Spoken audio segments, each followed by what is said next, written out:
ஹல்லேலூயா, ஹல்லேலூயா, ஹல்லேலூயா. கர்த்தருக்கு ஸ்தோத்திரம். இந்த நாளிலே உங்கள் எல்லாரையும் சந்திப்பதில் நான் மகிழ்ச்சி அடைகிறேன். அநேக மாதங்களுக்கு பிறகு இந்த ஆராதனையிலே கலந்து கொள்ள ஆண்டவர் அனுகிரகம் பண்ணினார். மகன் டானி சொன்னது போல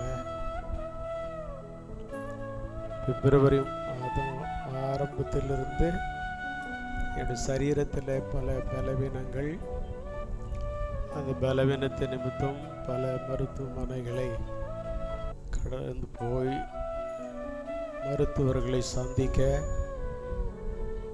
அவர்கள் கொடுத்த அந்த மருந்து மாத்திரைகள் ட்ரீட்மெண்ட் எல்லாம் எடுத்துக்கொள்ள, ஆனாலும் என்னுடைய சரீரத்தில் இருந்த அந்த பலவீனம் நீங்காத அளவுக்கு நாளுக்கு நாள் ஒரு வேதனையை கொடுத்து கொண்டிருந்தது. குறிப்பாக என்னுடைய கால் நடக்க முடியாத சூழ்நிலை, அதோடு கூட என்னுடைய கை செயல்பட முடியாத ஒரு சூழ்நிலை. அதற்காக பல மருத்துவமனைகளை தேடி போய் மருந்து மாத்திரைகளை சாப்பிட்டோம், குணமில்லை. கடைசியில் சென்னை அரசு மருத்துவமனைக்கு கடந்து போய் என்னுடைய மூளையில், அதான் மூளைக்கு மேலே கட்டி இருக்கிறது, அந்த கட்டி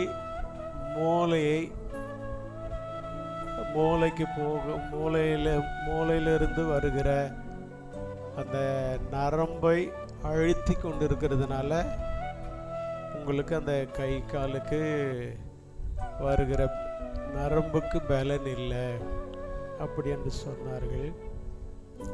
அதற்கு பிறகு அதற்காக நீங்கள் ஆப்ரேஷன் தான் பண்ணணும், ஆப்ரேஷன் பண்ணால் தான், அந்த ஆப்ரேஷன் பண்ணி அந்த கட்டியை எடுத்தால் தான் உங்களுக்கு இந்த பலவீனம் மாறும் என்று சொன்னார்கள். அப்படி ஆப்ரேஷன் பண்ணாலும்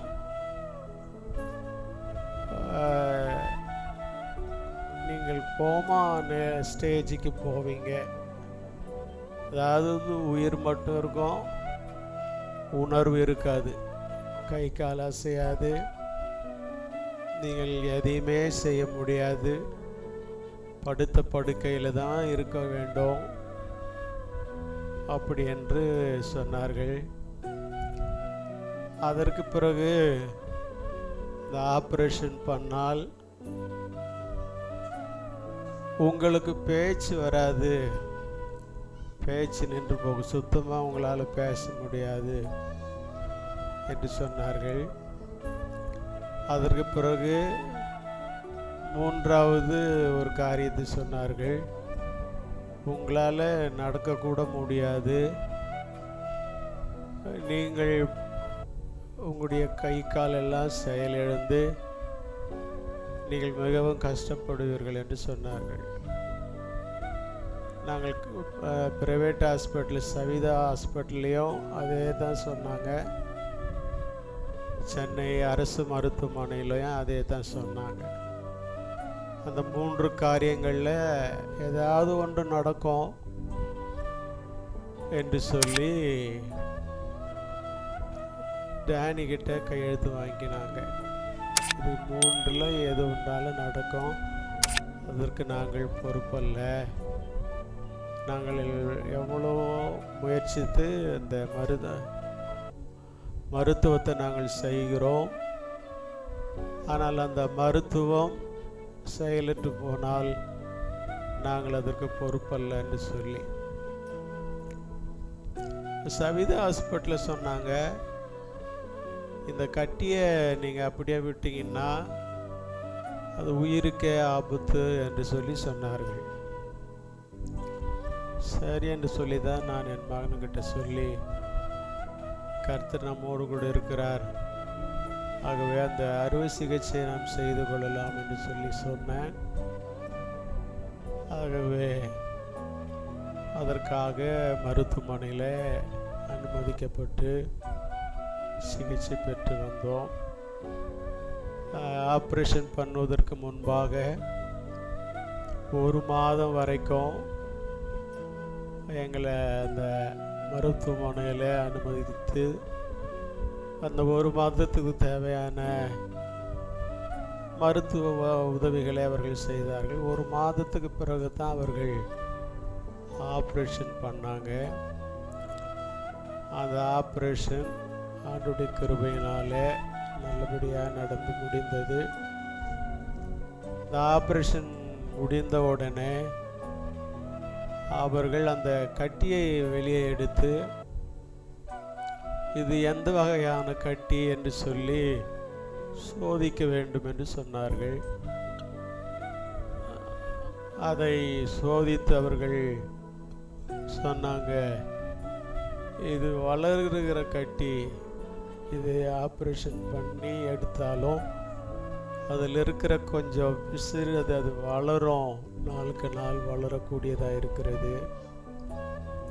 அதனால் அது வளராதபடிக்கு அதை உள்ளேயே வைத்து அழித்து விட வேண்டும்.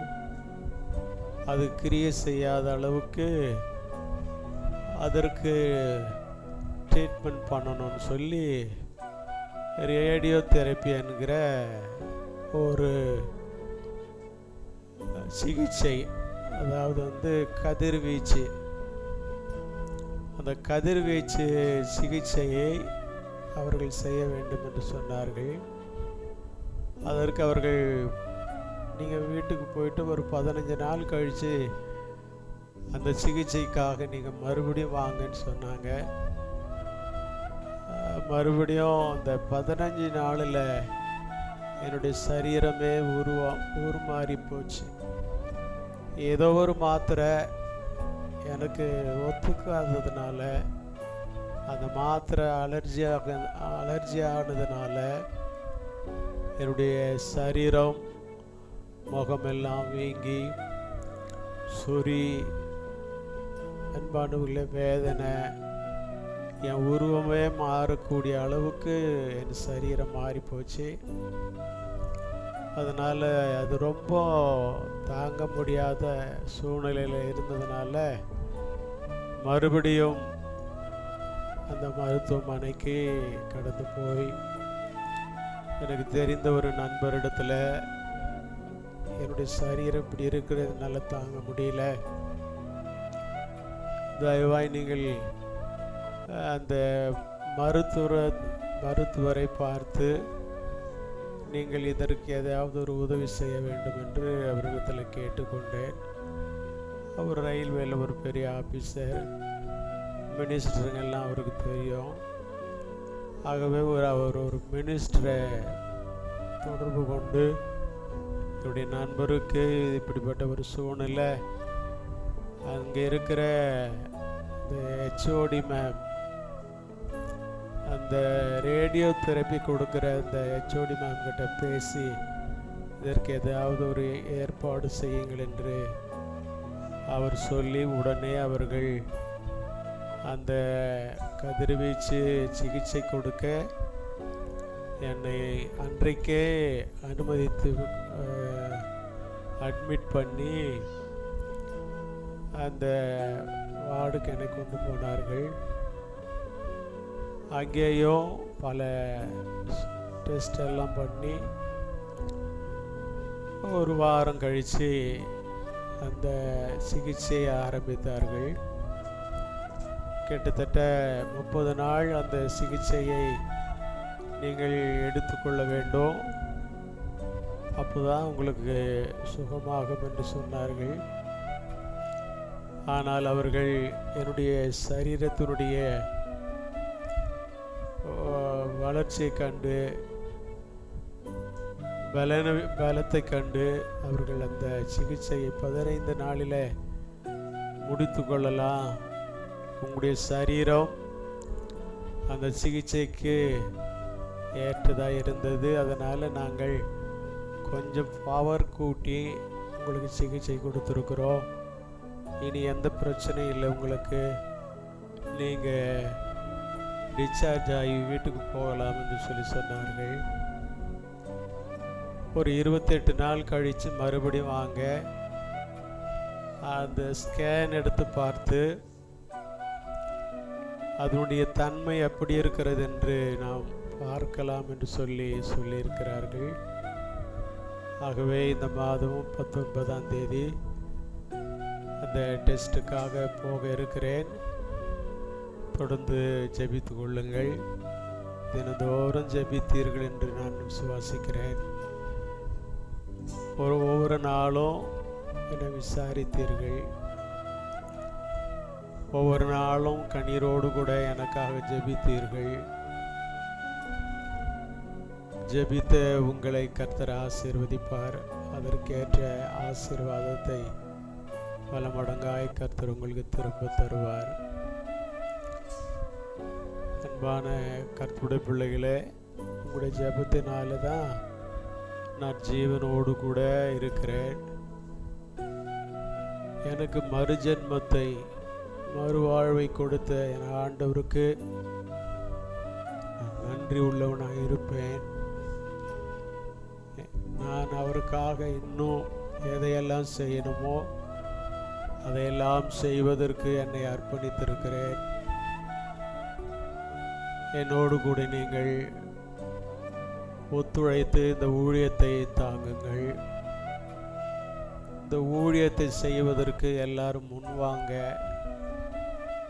பாடக்கூடியவர் திறமை உள்ளவங்க பாடுங்க. ஜெபம் பண்ணக்கூடியவர்கள் ஜெபம் பண்ணுங்க.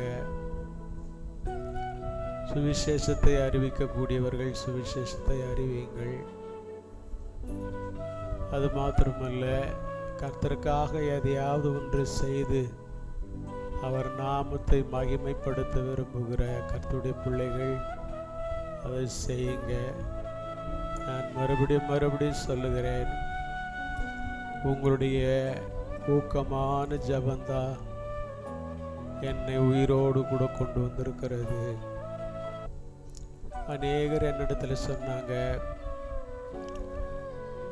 மண்டையில் குறிப்பாக மூளையில் கையை வச்சா அது எதையாவது ஒன்றை செய்துவிடும். அதனால் மூளையில் கையை வைக்கிறது ரொம்ப கஷ்டம், கையை வைக்கக்கூடாது, அவசரப்பட்டு மூளையில் கையை வைக்கக்கூடாது. எத்தனையோ ஊழியக்காரர்கள் கூட என்கிட்ட சொன்னாங்க, அவசரப்பட்டு மூளையில் கை வைக்காதீங்க பாஸ்டர், நிறைய ட்ரீட்மெண்ட்லாம் வந்துடுச்சு, மூளையில் கை வைக்காமல் அந்த கட்டியை கரைப்பதற்கு அநேக சிகிச்சைகள் வந்துட்டு இருக்கிறது அப்படின்ட்டு சொல்லி. ஆனால் ஆண்டவர் தான் சரியான நேரத்தில் அந்த கட்டியை கண்டுபிடித்து அதை அறுவை சிகிச்சை செய்து அகற்றி இன்றைக்கு ஜீவனோடு கூட இருப்பதற்கு கர்த்தர் உதவி செய்திருக்கிறார். டாக்டர்கள் சொன்ன அந்த 3 காரியத்திலும் எதுவுமே என்னை அணுகாதபடி கர்த்தர் என்னை காத்திருக்கிறார்.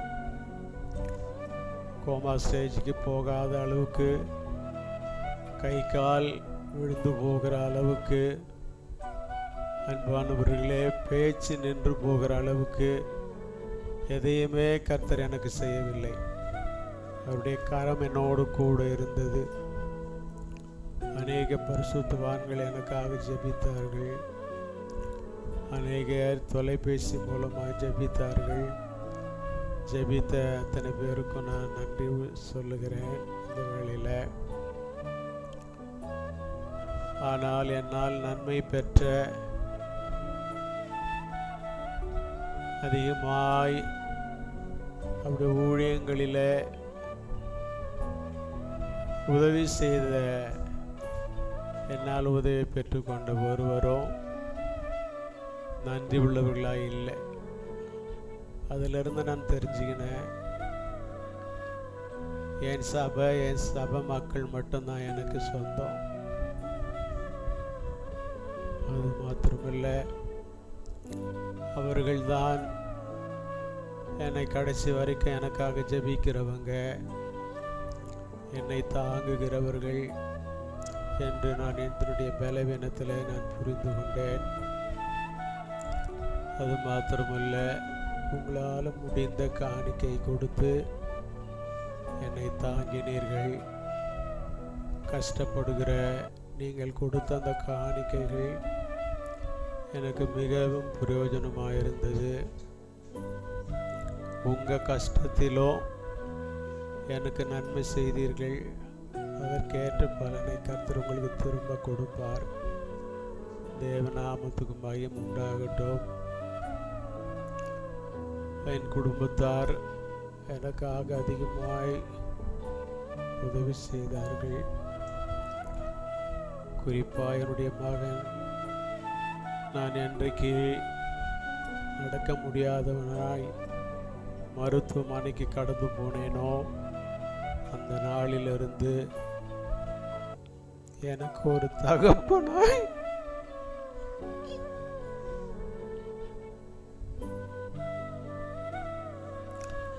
கூடவே இருந்து என்னை கவனித்துக் கொண்டார்.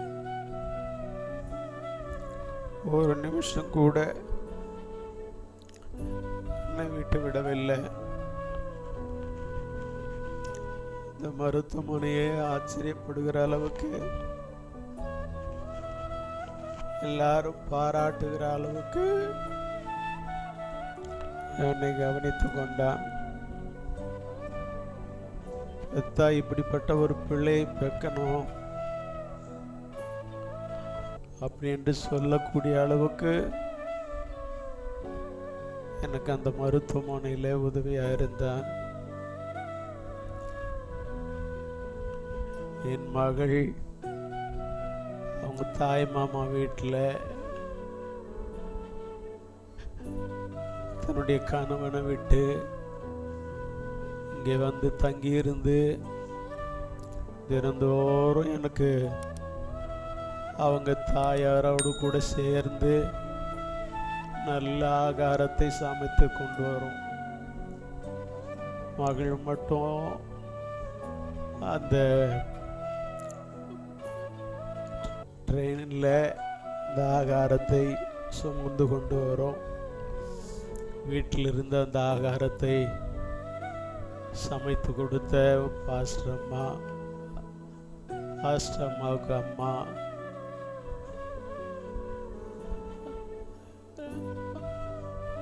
என்னுடைய மைத்துனர், அவருடைய மனைவி, இவங்கெல்லாம் பேர் உதவியாக இருந்தார்கள். அது மாத்திரமல்ல, என் சகோதரர்கள் அடிக்கடி என்னை வந்து பார்த்து விசாரித்தார்கள். ஆகவே இவர்களுக்கெல்லாம் நான் நன்றி சொல்ல கடமைப்பட்டவனாக இருக்கிறேன். எல்லாவற்றுக்கும் மேலாக கர்த்தருடைய இரக்கம் என் மேலே இல்லைன்னா நான் என்றைக்கோ மறித்திருப்பேன். உங்களுக்கு தெரியும், போன வருஷம் 1ஆம் தேதியே எனக்கு ஒரு ஜுரம் வந்து 3 மாதம் கஷ்டப்பட்டேன். அதற்கு முந்தின வருஷம் ஆரம்பத்தில் ஏதோ ஒரு பலவீனம் வந்து அதிலேயும் கஷ்டப்பட்டேன். இந்த 2021 அன்பானவர்களே, இந்த ஜனவரி மாதம் கடைசியில் இந்த பலவீனம் வந்து என்னை மேற்கொள்ள முடியாத அளவுக்கு அந்த பலவீனத்தை கர்த்தர் மாற்றினார். ஒரு ஊழியக்காரர் கேட்டார், வருஷம் ஆரம்பத்தில் உங்களுக்கு இப்படிப்பட்ட பலவீனம் வருகிறதே,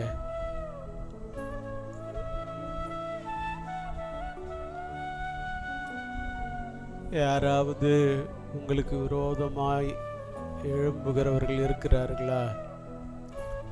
யாராவது உங்களுக்கு விரோதமாய் கிரியை செய்கிறவர்கள் இருக்கிறார்களா என்று சொல்லி என்னிடத்தில் கேட்டார்கள். நான் சொன்னேன், அப்படி யாரும் இல்லை அப்படின்னு சொல்லி. ஆனால் அவர் சொல்லுகிறதை கேட்ட பிறகு சத்துரு எனக்கு விரோதமாய் கிரியை செய்கிறான் என்பதை என்னால் புரிந்து கொள்ள முடிந்தது. எந்த சத்துரு எனக்கு விரோதமாய் எழும்பினாலும் கர்த்தரின் பட்சத்தில் இருக்கிறார் என்பதை மாத்திரம் நான் புரிந்து கொண்டேன். அல்லேலூயா, அல்லேலூயா. கர்த்தர் எனக்கு சகாயர், நான் பயப்படேன். மனுஷன் எனக்கு என்ன செய்வான்? எந்த மனுஷன் எனக்கு விரோதமாக எழும்பினாலும் அவனால் என்னை ஒன்றும் செய்ய முடியாது என்பதை இந்த சம்பவத்தை வைத்து என்னால் புரிந்து கொள்ள முடிந்தது. ஆகவே இனி எப்பேற்பட்ட தீங்கு வந்தாலும் கஷ்டங்கள் வந்தாலும் அதை சகித்து கொள்ளக்கூடிய தைரியத்தையும் பலனையும் தேவன் எனக்கு தந்திருக்கிறார். ஆகவே இனி என்னை ஒன்றும் ஒருவரும் செய்ய முடியாது என்பதை மாத்திரம் நான் இந்த சம்பவங்கள் மூலமாக கற்றுக்கொண்டேன். நான் சொல்கிறேனே, கர்த்தர் மாத்திரம் இல்லைன்னா இந்த 3 காரியங்களில் ஏதாவது ஒன்று என் சரீரத்தில் நடந்திருக்கும்.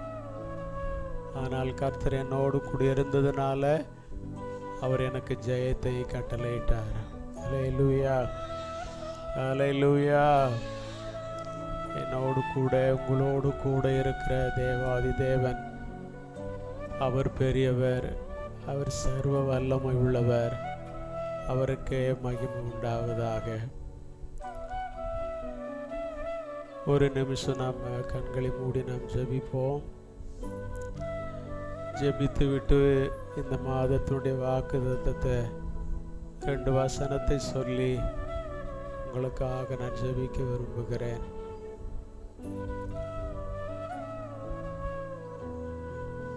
இவ்வளோ பெரிய ஆபத்துக்குள்ளே போய் ஜீவனோடு கூட திரும்பி வந்திருக்கிற என்னை கர்த்தர் பாதுகாத்ததற்காக நன்றி சொல்லி நன்றி சொல்லுங்க.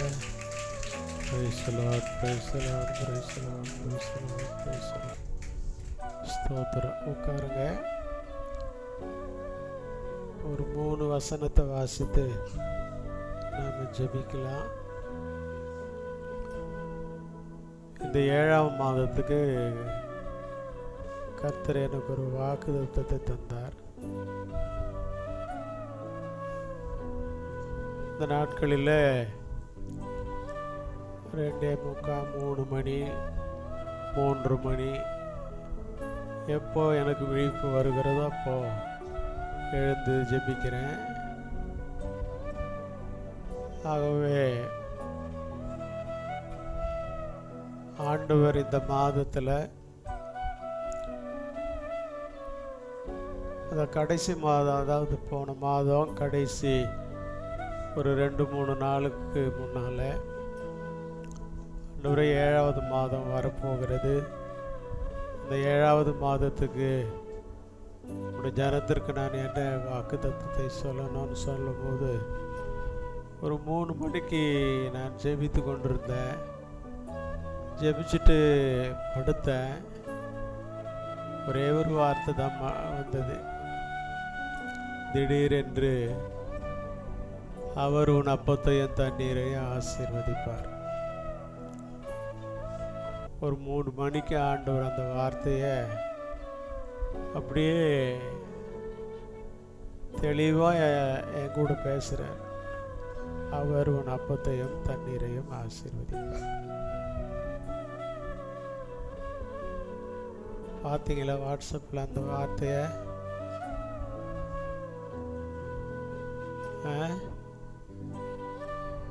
யாத்திராகமோ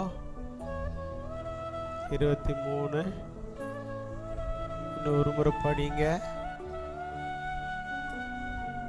உங்கள் தேவனாகிய கர்த்தரையே சேவிக்க கடவீர்கள்.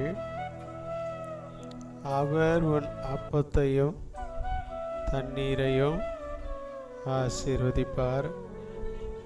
வியாதியை உன்னிலிருந்து விலக்குவார். அவர் உன் அப்பத்தையும் தண்ணீரையும் ஆசீர்வதிப்பார். நம்முடைய ஆண்டவர் எல்லா காரியங்களிலும் நம்மை ஆசீர்வதிக்கிறவர். குறிப்பா நமக்கு முக்கியமான தேவையாக இருக்கிற நாம் வாழ்வதற்கு மிகவும் அத்தியாவசியமான அப்பத்தையும் தண்ணீரையும் அவர் என்ன செய்கிறாரா? ஆசீர்வதிக்கிறார். பழைய ஏற்பாட்டில் அப்பம் இல்லாமல் தண்ணீர் இல்லாமல் ஜனங்கள் வாழ முடியாது. ஆனால் புதிய ஏற்பாட்டில் ஆண்டவர் இயேசு ஒரு வார்த்தை சொன்னார். மனுஷன் அப்பத்தினால மாத்திரமல்ல, தேவனுடைய வாயிலிருந்து புறப்படுகிற ஒவ்வொரு வார்த்தையினாலும் பிழைப்பான். அப்போ மனிதனுக்கு அப்பமும் தண்ணீரும் மிகவும் அவசியமானது. நீங்க ஆதியாகமம் முதல் அதிகாரம் 29ஆம் வசனத்தை வாசித்து பாருங்கள். ஆதியாகமம் முதல் அதிகாரம் 29ஆம் வசனம். பின்னும் தேவன், இதோ பூமியின் மீது எங்கும் விதை தரும் சகலவித பூண்டுகளையும் விதை தரும் கனிமரங்களாகிய சகலவித விருட்சங்களையும் உங்களுக்கு கொடுத்தேன், அவைகள் உங்களுக்கு ஆகாரமாய் இருக்க கடவுது. இப்போ பாருங்க, இந்த பூமியை படைத்த ஆண்டவர், இந்த உலகத்தை சிருஷ்டித்த கர்த்தர், மனுஷனை சிருஷ்டித்த கர்த்தர், அந்த மனுஷனுக்கு உயிர் வாழ்வதற்கு ஆகாரம் தேவை என்பதை அறிந்து அவனுக்கு ஆகாரத்தை ஆயத்தம் பண்ணி கொடுத்தார். அல்லேலூயா. அந்த ஆகாரம் அவனை பலப்படுத்தும். அந்த ஆகாரத்தினாலே அவனுக்கு பிழைப்பு உண்டாகும்.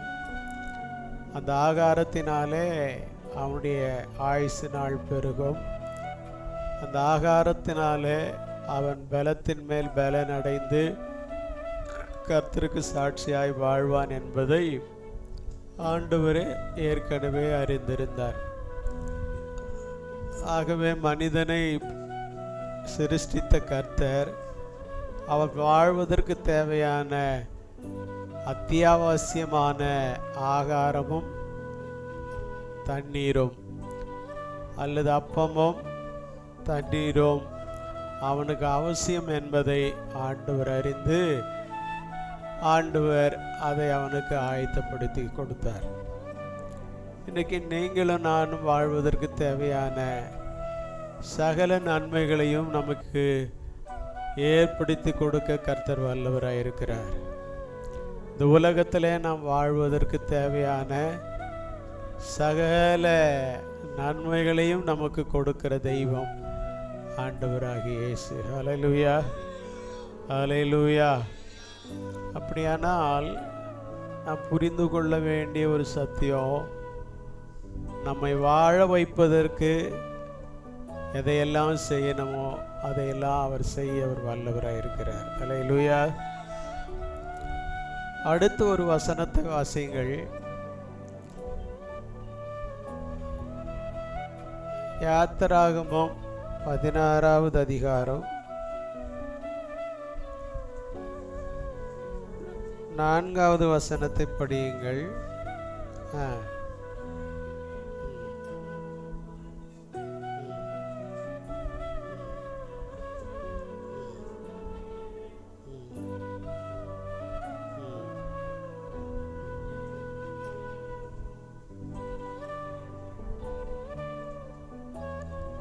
ஹல்லேலூயா, ஹல்லேலூயா.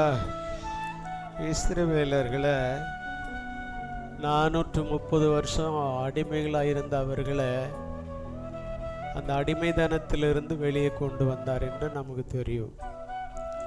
அந்த அடிமைத்தனத்திலிருந்து வெளியே கொண்டு வரப்பட்ட அவர்கள் ஒரு காலகட்டத்தில் அன்பானவர்கள் அவர்கள் ஏலிமுக்கு வந்தார்களாம். சீன் ஏலிமிலிருந்து சீன் வனாந்தரத்துக்கு வந்தார்கள். அந்த வனாந்தரத்துக்கு வந்தபோது அவர்கள் மோசேக்கு விரோதமாய் பேசுகிறார்கள், முறுமுறுக்கிறார்கள்.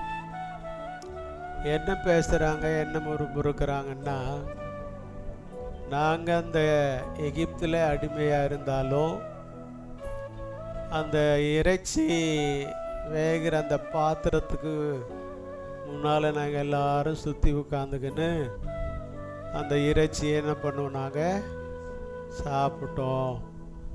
ஆனால் இந்த வனாந்தரத்தில் எங்களுக்கு இறைச்சியை கொடுப்பவர் யார்?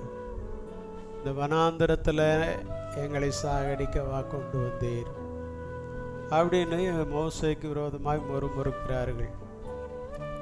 அப்போ கர்த்தர் மோசே கிட்ட சொல்றாரு, நான் அவர்களுக்கு என்ன செய்வேன், இறைச்சியை கொடுப்பேன் என்று கர்த்தர் சொன்னார். அல்லேலூயா. அப்பொழுது கர்த்தர் மோசேயை நோக்கி, நான் உங்களுக்கு வானத்திலிருந்து அப்பத்தை வருஷிக்க பண்ணுவேன். ஜனங்கள் போய் ஒவ்வொரு நாளுக்கும் வேண்டியதை ஒவ்வொரு நாளிலும் சேர்த்து கொள்ள வேண்டும். அதனால் அவர்கள் நியாயப்பிரமாணத்தின்படி நடப்பார்களோ நடக்க மாட்டார்களோ என்று அவர்களை சோதிப்பேன். 3வது வசனத்தை பார்த்தீங்கன்னா, நாங்கள் இறைச்சி பாத்திரங்கள் அண்டையிலே உட்கார்ந்து அப்பத்தை திருப்தியாய் சாப்பிட்ட எகிப்து தேசத்திலே கர்த்தரின் கையால் செத்து போனோமானால் தாவிலே இந்த கூட்டம் படி அழைத்து வந்தீர்கள் என்று சொன்னார்கள். அவங்க சொல்கிறாங்க, நாங்கள் இறைச்சி பாத்திரத்து அண்டையில் உட்கார்ந்து திருப்தியாய் சாப்பிட்டோம்.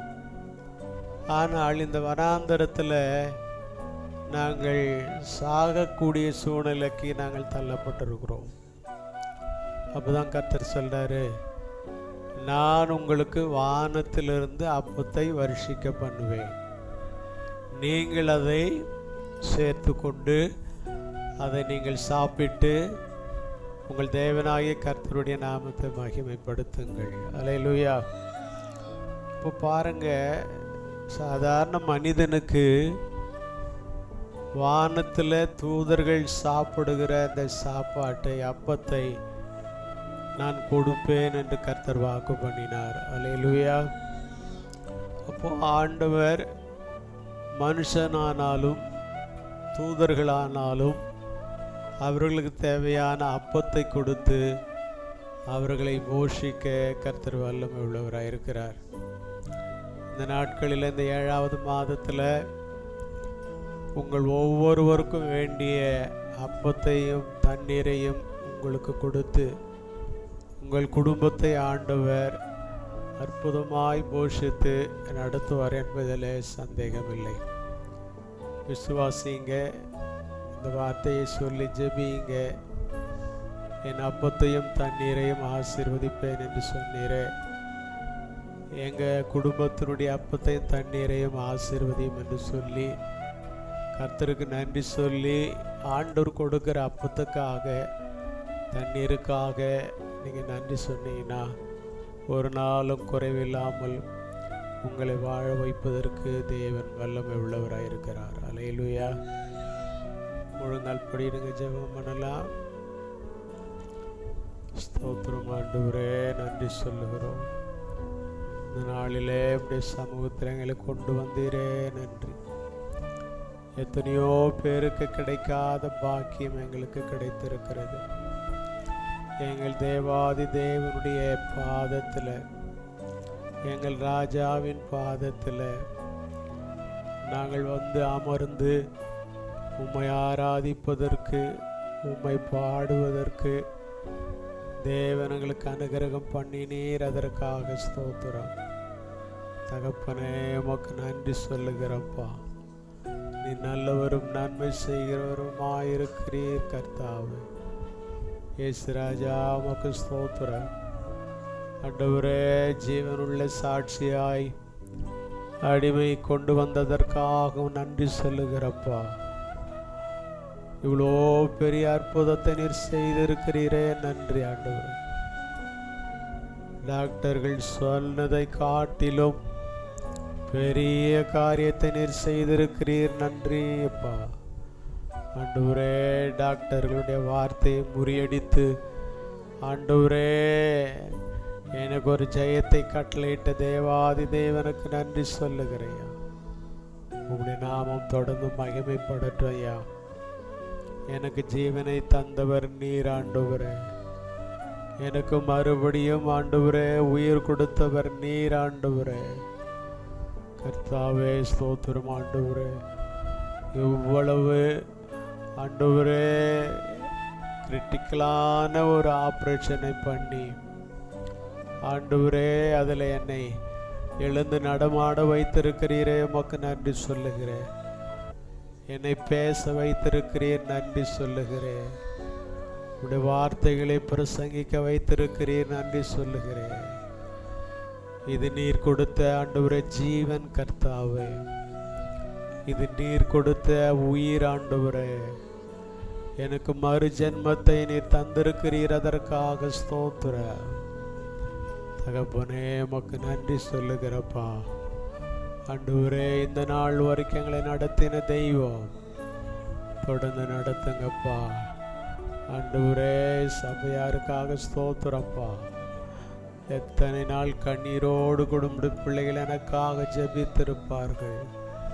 ஆண்டவரே, அழுதிருப்பார்கள், மன்றாடி இருப்பார்கள். ஆண்டவரே, உமக்கு ஸ்தோத்திரம். அந்த ஜெபத்தை எல்லாம் கேட்டீரே, நன்றி சொல்லுகிறையா. ஆண்டவரே, நீர் எங்கள் ஜெபத்தை கேட்கிற தெய்வம். ஆண்டவரே, நீதிமானுக்கு வரும் துன்பங்கள் அநேகமாயிருக்கும், ஆனாலும் கர்த்தர் அவைகள் எல்லாவற்றிலும் நின்று அவனை விடுவிப்பார் என்கிற வசனத்தின்படி என்னை விடுவித்தீரே, நன்றி.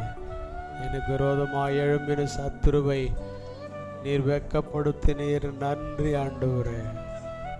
அவன் வெட்கப்பட்டு போனான் ஆண்டவரே. அவன் தோற்று போனான் ஆண்டவரே. இனி அவனால் ஒன்றும் செய்ய முடியாது. உம்மை விசுவாசிக்கிற மக்களால் ஆண்டவரே அவனை ஒன்றும் செய்ய முடியாது. அவன் எங்களை ஒன்றும் செய்ய முடியாதப்பா. அந்த சவிதா மருத்துவமனையில் கூட என்னுடைய நிலைமையை பார்த்து அவர்கள் சொன்னார்கள், மூளையில் கட்டி இருக்கிறது, அதை ஆப்ரேஷன் பண்ணலைன்னா உயிருக்கு ஆபத்து என்று சொன்னார்கள். அதை முறியடித்த தெய்வம் நீர் ஆண்டவரே. அதை முறியடித்த தெய்வம் நீர் ஆண்டவரே. ஸ்தோத்திரம் அப்பா. ஆண்டவரே, கட்டியை ஆப்ரேஷன் பண்ணி எடுத்தா ஓ பேச்சு நின்று போகும், ஓ கை கால் செயலிழந்து போகும், ஓ படுக்கையிலே விழுந்து போவார்கள். அது மாத்திரமல்ல, அவர்களுக்கு சுய நினைவு வரவே வராது என்று சொல்லி ஆண்டவரே அந்த 2 மருத்துவமனையில் சொன்னார்களப்பா. அப்படி சொல்லி தான்ப்பா அந்த ஆப்ரேஷன் அவங்க பண்ணாங்க. ஆனாலும் ஜீவனுள்ள தேவன் என்னோடு கூட இருந்ததற்காக ஸ்தோத்திரம். ஆண்டவரே, நீ நேசித்ததுனால தான்ப்பா இந்த ஜீவன் எனக்கு மறுபடியும் கிடைத்தது கர்த்தாவே. ஆகவே எனக்காக ஜெபித்த என் சபை மக்களை ஆசீர்வதியும், உடைய குடும்பங்களை ஆசீர்வதியும். ஆண்டவரே, வெளியிலிருந்து எனக்காக ஜெபித்தவர்களை ஆசீர்வதியும், அவருடைய குடும்பங்களை ஆசீர்வதியும். உமக்கே மகிமை உண்டாகட்டும். கர்த்தர் பெரிய காரியங்களை செய்யுங்க. இயேசுவின் ரத்தம் ஜெயம். இயேசுவின் நாமத்தில் ஜெபிக்கிறேன் நல்ல பிதாவே. என் ஆத்துமாவே கர்த்தரை ஸ்தோத்திரி. என் முழு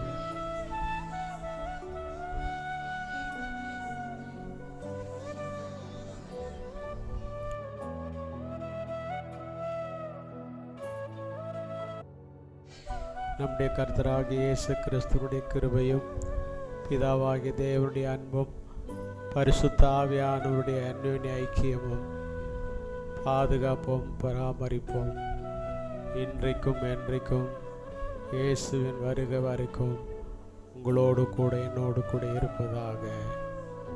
ஆமென், ஆமென். அல்லேலூயா, அல்லேலூயா, ஹல்லேலூயா. எல்லாருக்கும் ஸ்தோத்திரம். கர்த்தர் உங்களை ஆசீர்வதிக்கட்டும்.